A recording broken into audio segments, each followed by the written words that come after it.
নমস্কার। আজকে একটা বিষয় নিয়ে আলোচনা করব। সে বিষয়টা হলো জ্যোতিষের দ্বাদশ ভাব বা ব্যয়ভাব। হ্যাঁ, এই ব্যয়ভাব বা দ্বাদশ ভাবের নাম শুনলে কম বেশি অনেকেই ভয় পেয়ে যান বা ভাবেন এই ভাবটি ভীষণ খারাপ।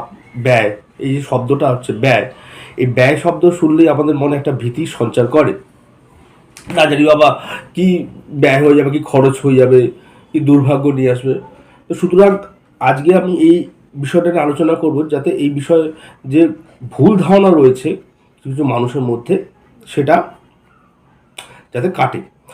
তো দেখুন, দ্বাদশ ভাব যেটা লগ্ন সাপেক্ষে দ্বাদশ ভাব নিয়ে যেটা আলোচনা করছি সেটা ব্যয় ভাব, ঠিক আছে, কিন্তু বিষয়টা আপনাকে এখানে বুঝতে হবে যে ব্যয় বা খরচ, সেই খরচটা অ্যাকচুয়ালি কিসের পেছনে হচ্ছে। সে ফর এক্সাম্পল, ভালো করে বুঝুন, যদি কেউ বাড়ি বা ফ্ল্যাট কেনে, তাহলে তার একটা লামসাম টাকা খরচ হয় বা ব্যয় হয়। বা যদি কেউ গাড়ি কেনে, তার একটা টাকা খরচ হয়, ব্যয় হয়। বা কেউ যদি বাইরে ঘুরতে যায় বা অ্যাব্রড বা বিদেশে ফরেন ট্যুর করে, তাহলে সেখানেও তার অনেক টাকা খরচা হয়। এবার আপনারা খেয়াল করে দেখুন তো, এই যে বাড়ি কিনতে, গাড়ি কিনতে বা বিদেশে ঘুরতে যাওয়ার পেছনে যে এত টাকা আপনার খরচা করছে, সেটাও তো আপনার ব্যয়, সেটাও তো আপনার দ্বাদশ ভাব। অথচ সেই ব্যয় করলে বা সেই খরচ করলে কিন্তু আপনার মনে কোনো দুঃখ আসে না, বা কোনো অশান্তি আসে না, বা কোনো আফসোস হয় না। উল্টে আপনারা সেটাকে এনজয় করেন, অনুষ্ঠান করেন। কোনো একটা বাড়ি কিনলে বা গাড়ি কিনলে আপনারা অনুষ্ঠান করেন, পার্টি দেন, তো এনজয় করেন, আরও 5টা লোককে ডেকে এনে খাওয়ান, যাই করুন। তো সেক্ষেত্রে এই যে আপনার বাড়ি গাড়ি বা ফরেন ট্যুরের পেছনে খরচাটা করছে, সেটাও তো আপনার ব্যয়। অথচ সেক্ষেত্রে কিন্তু আপনার কোনো আফসোস থাকে না। তাহলে আফসোসটা কোথায় থাকে? আফসোসটা থাকে আপনার শরীর খারাপের পেছনে খরচা হলে, কেস কামারি আইনি লড়াইয়ের পেছনে খরচা হলে, বা আদার্স ঝুটঝামেলা অশান্তি সেই পেছনে টাকা খরচা হলে, সেই ক্ষেত্রে আপনার আফসোস থাকে। আপনারা একটু খেয়াল করে দেখুন, দুটো ক্ষেত্রেই ব্যয় হচ্ছে, দুটো ক্ষেত্রেই খরচ হচ্ছে, কিন্তু কিন্তু একটা ক্ষেত্রে ব্যয়ের পেছনে আপনাদের আফসোস না হয় না, বরং আপনারা সেই ব্যয়টা খরচটা করে আপনারা আনন্দ উপভোগ করেন।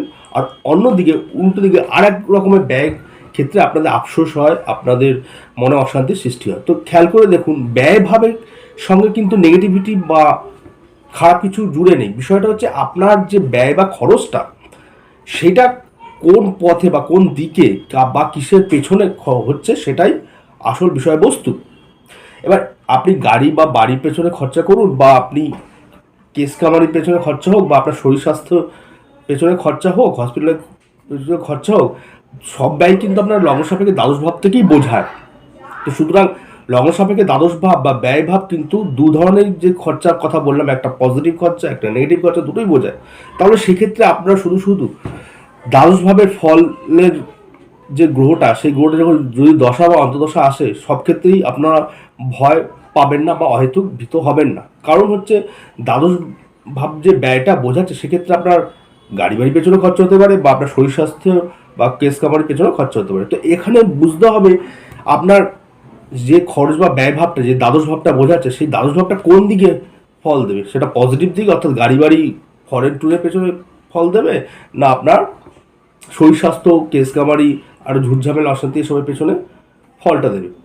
এখানে একটা জিনিস মাথায় রাখতে হবে, ধরুন সে ফর এক্সাম্পল কারো শরীর স্বাস্থ্যের পেছনে তার দ্বাদশ ভাব ফল দেবে কিনা, অর্থাৎ শরীর স্বাস্থ্যের পেছনে হসপিটালে কে তার খরচ হবে কিনা, সেটা কিন্তু নির্দেশ করবে তার লগ্ন ষষ্ঠ বা অষ্টম ভাব। লগ্নের সাথে ষষ্ঠ বা অষ্টম ভাব, লগ্ন এবং ষষ্ঠ বা অষ্টম ভাব যদি সেরকম ম্যালিফিক না হয়, বা সেরকম নেগেটিভ বা পাপ বিদ্ধ না হয়, বা পাপ পীড়িত না হয়, তাহলে কিন্তু সেক্ষেত্রে আপনি বুঝতে পারছেন তার লগ্ন অর্থাৎ শরীর স্বাস্থ্য সেক্ষেত্রে মোটামুটি ভালোই থাকবে, সেরকম ব্যাঘাত ঘটবে না। ফলে সেক্ষেত্রে তার শরীর স্বাস্থ্যের পেছনে বা হসপিটালের পেছনে সেরকম বড় ধরনের খরচা হওয়ার কোনো যোগ নেই। ফলে সেক্ষেত্রে দ্বাদশ ভাব তার শরীর স্বাস্থ্যের পেছনে ফল দেবে না।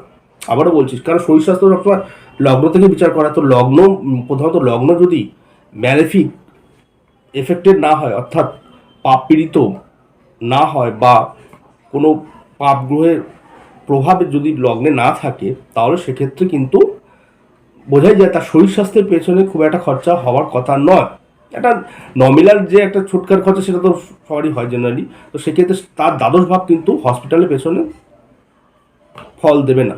আবার ধরুন কারো চার্টে দেখালো যে তার আইনি লড়াইয়ের যোগ নেই, বা আইন সংক্রান্ত কোনো সমস্যা তৈরি হওয়ার যোগ নেই, বা পুলিশের কোনো সংক্রান্ত হওয়ার যোগ নেই, পুলিশি সমস্যা, তো সেক্ষেত্রে তার আপনি বুঝতে হবে তার আইন বা কেসের পেছনে তার দ্বাদশ ভাব ফল দেবে না, অর্থাৎ আইন বা কেস কামারির পেছনে তার খরচ হওয়ার কোনো যোগ নেই। ঠিক আছে। আবার কারো চার্টে যদি আপনি দেখেন সম্পত্তির যোগ রয়েছে, বাড়ি বা ফ্ল্যাটের যোগ রয়েছে, গাড়ির যোগ রয়েছে, তাহলে সেক্ষেত্রে আপনার বুঝতে হবে তার দ্বাদশ ভাব সেক্ষেত্রে তার গাড়ির পেছনে ফল দেবে বা বাড়ি কেনার পেছনে ফল দেবে। কারণ আপনাকে আগে মেন চার্টে বা মূল রাশিচক্রে আপনার জন্মকুষ্ঠিতে কী আছে সেটা ভালো করে কিন্তু রিড বা প্রেডিকশন করে নিতে হবে। আপনার চার্টে যদি লগ্ন বা শরীর স্বাস্থ্যের কোনো সমস্যা না থাকে খুব একটা বড় ধরনের, তাহলে সেক্ষেত্রে আপনি ধরে নিতে পারেন যে আপনার যে দ্বাদশ ভাব সেটা আপনার শরীর স্বাস্থ্য বা হসপিটালের পেছনে আপনার খরচা দেবে না। বা আপনার যদি আইনি সংক্রান্ত কোনো সমস্যা না হওয়ার থাকে বা পুলিশি সংক্রান্ত কোনো সমস্যা না হওয়ার থাকে, তাহলে সেক্ষেত্রে আপনি ধরে নিতে পারেন যে আপনার যে দ্বাদশ ভাব সেই দ্বাদশ ভাবের যে ব্যয়টা সেটা পুলিশ সংক্রান্ত বা আইন সংক্রান্ত বিষয় হবে না। উল্টো দিকে যদি আপনার গাড়ি হওয়ার যোগ থাকে, বাড়ি হওয়ার যোগ থাকে, সম্পত্তি হওয়ার যোগ থাকে, তাহলে আপনি বুঝেই যাবেন যে আপনার দ্বাদশ ভাবটা সে বাড়ি গাড়ি বা ফরেন ট্যুর হওয়ার যদি যোগ থাকে, অ্যাব্রডে ঘুরতে যাওয়ার যদি যোগ থাকে, সেই অ্যাব্রডে ঘুরতে যাওয়ার পেছনে সেই দ্বাদশ ভাবের ফলটা দেবে বা ব্যয়টা হবে। সুতরাং দ্বাদশ ভাব তো প্রতিটা ব্যক্তিরই চার্টে আছে লগ্ন সাপেক্ষে দ্বাদশ ভাব, সে কিন্তু আসল বিষয়বস্তু হচ্ছে দ্বাদশ ভাবটা কোন দিকে ব্যয় করাবে বা ফল দেবে, নেগেটিভ দিকে দেবে না পজিটিভ দিকে দেবে, সেটা আপনার চার্ট অনুযায়ী বোঝা যাবে এবং চার্টে যা থাকবে সেই অনুযায়ী ফল হবে। সুতরাং দ্বাদশ ভাব মানেই যে ব্যয় মানেই যে আপনার জন্য বাজে বা নেগেটিভ হয়ে গেল তা কিন্তু নয়।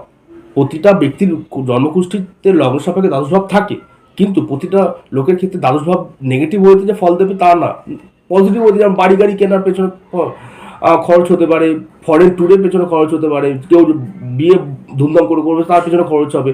তো সুতরাং দ্বাদশ ভাব মানে যে ভয় বা ভীতি হওয়ার যোগ তা না, বা দ্বাদশপতি দশা অন্তদশা আসলে বা দ্বাদশপতি কোনো কম্বিনেশন করলেই সেটা ব্যয় হয়ে গেল, খরচা হয়ে গেল, নেগেটিভ রেজাল্ট দিল, এইটা কিন্তু কখনোই না। প্র্যাকটিক্যালি আপনাকে বিষয়টা বুঝতে হবে। তো সুতরাং দ্বাদশ ভাব মানে যে ব্যয়টা ভীতিকারক সেটা কিন্তু কখনোই নয়। তো সুতরাং আশা করি এই ছোট্ট ভিডিওতে বোঝা গেল যে দ্বাদশ ভাব অ্যাকচুয়ালি কীভাবে আমাদের জাজমেন্ট করতে হবে। যদি আপনাদের ভিডিওটা ভালো লাগে লাইক করবেন, কমেন্ট করবেন, শেয়ার করবেন। আপনাদের কমেন্টের জন্য ওয়েট করব। নমস্কার।